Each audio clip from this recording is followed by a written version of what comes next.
గత సంవత్సర కాలంగా ఇక్కడ ఒక దుర్యోధనుడు పరిపాలించినట్టుగా కౌరవుల రాజు దుర్యోధనుడు ఎట్లా అయితే దుర్మార్గాలు అరాచకాలు చేస్తా ఉంటాడో అట్లాగే మరి ఒక సంవత్సర కాలంగా ఇక్కడ ఒక కురుక్షేత్ర యుద్ధాన్ని తలపించే విధంగా ఇక్కడ జరుగుతున్న పోరాటంలో ఇక్కడ రేవంత్ రెడ్డికి ఆయన అరాచకాలకు ఎదురొడ్డి పోరాటం చేస్తున్న కొడంగల్ ఆడబిడ్డలకు అన్నదమ్ములందరికీ తల వంచి హృదయపూర్వకంగా నమస్కారం తెలియజేస్తా ఉన్నా. మా బీఆర్ఎస్ పార్టీ గులాబీ దండు మా అన్నదమ్ముళ్ళు అక్క చెల్లెళ్ళు పట్నం నరేందర్ రెడ్డి గారి సహచరులందరికీ కూడా శిరస్సు వంచి మళ్ళొకసారి పాదాభివందనం తెలియజేస్తా ఉన్నా.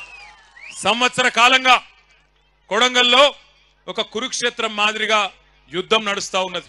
ఎందుకు 14 నెలల నుంచి మరి మీరందరూ ఆనాడు ఎంతో కొంత ఆశతోని మరి మా ఓడు ముఖ్యమంత్రి అయితే మా ఎమ్మెల్యే మా ప్రాంతం బాగుపడుతుందని చెప్పి ఓట్లేసి గెలిపించుకుంటే ఈ 14 నెలల్లో రేవంత్ రెడ్డి గారు ఎవరి కోసం పనిచేస్తున్నారో ఒక్కసారి ఆలోచన చేయండి. 14 నెలల పరిపాలన చూస్తా ఉంటే ఒక్క పని రైతుల కోసం చేసింది లేదు, ఒక్క పని మహిళల కోసం చేసింది లేదు, ఒక్క పని పెద్ద మనుషుల కోసం చేసింది లేదు, ఒక్క పని ఇక్కడ ఉండే యువత కోసం చేసింది లేదు. ఎవరి కోసం పనిచేస్తున్నాడంటే అనుముల అన్నదమ్ముల కోసం, ఆయన అల్లుని కోసం, అదానీ కోసం, బావ మరుదుల కోసం, ఆయన కుటుంబ సభ్యులకు 100,000 కోట్లు దోచుకోవడానికి ఇక్కడ భూములు గుంజుకోవడానికి మాత్రం బ్రహ్మాండంగా పనిచేస్తా ఉన్నాడు. నేను ఇక్కడ బయలుదేరి హైదరాబాద్ నుంచి పరిగి మీదుగా ఇక్కడికి వస్తా ఉంటే తుంకిమెట్ల కాడ మనోళ్ళు జెండా ఎగిరేపించిండ్రు. అక్కడ ఒక తమ్ముడు 2001 నుంచి ఉన్న ఒక తమ్ముడు చారి చచ్చిపోతే అక్కడ పోయి ఆ కుటుంబాన్ని పరామర్శించి కొంత ఆర్థిక సాయం చేసి ఇటు దిక్కు వస్తుంటే కోసిగి దాకా వచ్చేటప్పుడు మార్గ మధ్యంలో ఒక ఊరు ఎదురొచ్చింది. పెద్ద బోర్డు పెట్టున్నది, లగచర్ల గ్రామ పరిధి ప్రారంభం, లగచర్ల గ్రామ పరిధి ప్రారంభం అని రాసున్నది. మరి అప్పట్లో రేవంత్ రెడ్డి చెప్పిండు కదా, ఇక్కడ మా కొడంగల్ భూములల్లా తొండలు కూడా గుడ్లు పెట్టాయి కదా అన్నాడు కదా. మరి నిజంగానే ఇక్కడ తొండలు గుడ్లు పెడుతున్నాయా లేవా అని నేను మా సబితక్క నరేందర్ రెడ్డి అందరం అక్కడ దిగి చూసినాం. ఇప్పుడు మీరు కావాలంటే పోయేటప్పుడు మీరు కూడా చూడొచ్చు. లగచర్ల గ్రామ పరిధి ప్రారంభం అని బోర్డు ఉంది.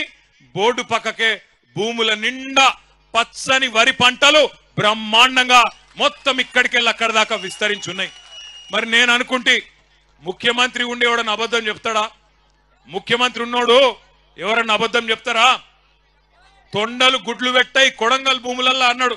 పెడుతున్నాయా? మరి తొండలు గుడ్లు పెడుతున్నాయా కొడంగల్ భూములల్లా? పెడుతున్నాయా? పెడతలేవా? పంటలు వండుతున్నాయా? కొంటుండా ముఖ్యమంత్రి పంటలు? బోనస్ ఇస్తుండా? కందులు కొంటుండా? రైతు బంధు వడ్డదా? మొన్ననే చెప్పే కదా ముఖ్యమంత్రి అబద్ధం చెప్తాడా? మీరు అబద్ధం చెప్తురు. ముఖ్యమంత్రి కోసుకొచ్చిండు. కోసుకొచ్చి ఏం చెప్పిండు? టకీ టకీ టకీ టకీ అట. మేము నిజమే అనుకుంటుమి. కోసుగిలా చెప్పిండు కదా, ఓట్లేసి గెలిపించిన వాళ్ళకి చెప్పిండు కదా, అబద్ధం చెప్తాడా అనుకున్నాను. టకీ టకీ మన పడతాయి అన్నాడు. టకీ లేదు, టుకీ లేదు, ఇప్పటిదాకా ఏది దిక్కులేదు.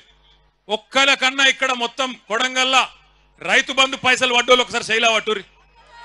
రైతు బంధు పైసలు పడ్డాయా? ఒకసారి పడనోళ్ళు శైలా పట్టండి. ఒక్కసారి వెనకకు తిప్పండి అమ్మా, కెమెరాలు వెనకకు తిప్పండి దయచేసి. జర మంచిగా శైలా పట్టుర్రి. కెమెరాలు తిప్పురు తమ్మి. రైతు బంధు రానోళ్ళు చెయ్యుపురి అడ్డంకి ఇట్లా రాలేదు రాలేదు రాలేదు రాలేదు అని. రేవంత్ రెడ్డి కనబడుతుందా? రైతు బంధు రాలే. రుణమాఫీ కానోళ్ళు ఒక్కసారి శైలావట్టు. రుణమాఫీ జరగనోళ్ళు జరగలేదా? మీ కొడంగల్ కూడా స్పెషల్గా ఏం వేస్తలేడా టకీ టకీమని? లేవా? ఎక్కడ ఇవ్వలకేపోయినా కొడంగల్ మందం నూకుతుండేమో వెనకకెళ్ళి అనుకున్నాను. లేదా అది కూడా బోనస్ పడ్డదా టకీ టకీ టకీమని? ఆడబిడ్డలకు 2,500 వచ్చిందా టకీ టకీ టకీమని? రాలే. తులం బంగారం పడ్డదా టక్కు టక్కుమని? రాలే. స్కూటీలు వచ్చినాయా చెల్లె నీకు? స్కూటీలు రాలే. మరి ఎవరికేమిచ్చిండు 14 నెలల్లో? ఎవరికేమిచ్చిండు? ఏమిచ్చిండంటే ఒకటి మాత్రం బాగా ఇచ్చిండు. అల్లునికి కట్నం కింద లగచర్ల భూములు, అక్కింపేట భూములు ఇచ్చినందుకు మాత్రం సూటి పెట్టిండు. మా ఆడబిడ్డలు, గిరిజన ఆడబిడ్డలు ఒక్కసారి యాద్ చేసుకోండి. ఇంతకుముందు మా తమ్ముడు గోపాల్ నాయక్ వచ్చి చెప్తున్నాడు, హీరియా నాయక్ వచ్చి చెప్తున్నాడు నాకు, అన్న ఒక మాట చెప్పు, మా ఆడపిల్లలు లంబాడ ఆడపిల్లలు తాండ దాటి బయటికి కోరన్నా ఎప్పుడు అసొంటిది మంత్రులు పోయే ఢిల్లీకి మా ఊళ్ళని పోయేటట్టు చేసిండన్న రేవంత్ రెడ్డి, ఆ మాట చెప్పు అందరికీ అని చెప్పిండు. ఒక్కసారి యాద్ చేసుకోండి ఏం జరిగింది 14 నెలల్లో. మీ మీదికి బలవంతంగా ఇక్కడ అదాని కంపెనీ పెడతా అంటే, అల్లుడు ఫార్మా కంపెనీ పెడతా అంటే భూములు గుంజుకున్న తందుకు ఒక కుతంత్రంతోని రేవంత్ రెడ్డి ప్రభుత్వం మీ మీదికి వచ్చి ఆనాడు అధికారులు ఇక్కడికి వస్తే ఆ అధికారుల మీదికి మీరు మరలబడి అడిగినారు, ఎట్లిస్తామయ్యా 65-70 లక్షల ఎకరం ఉండే భూమి నువ్వు 10 లక్షలు ఇస్తామంటే ఎట్లిస్తాం, ఇయ్యం మేము, మా ప్రాణం పైన ఇయ్యం, ఏం చేసుకుంటావో చేసుకోపో అన్నారు.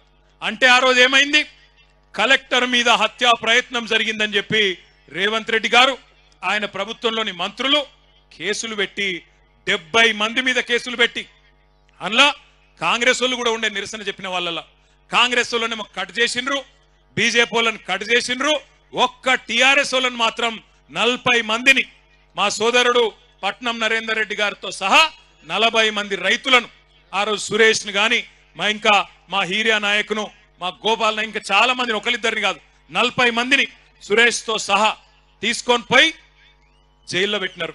కొంతమందిని చెర్లపల్లిలో, కొంతమందిని సంగారెడ్డిలో, కొంతమందిని పరిగి జైల్లో పెట్టినారు.